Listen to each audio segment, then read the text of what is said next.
هو الذي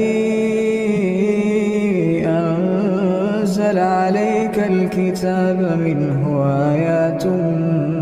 محكمات هن أم الكتاب وأخر متشابهات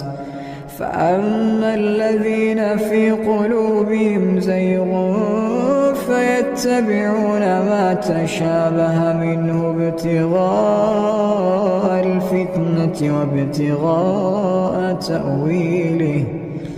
وما يعلم تأويله إلا الله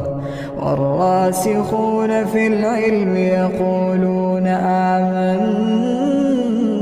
به كل من عند ربنا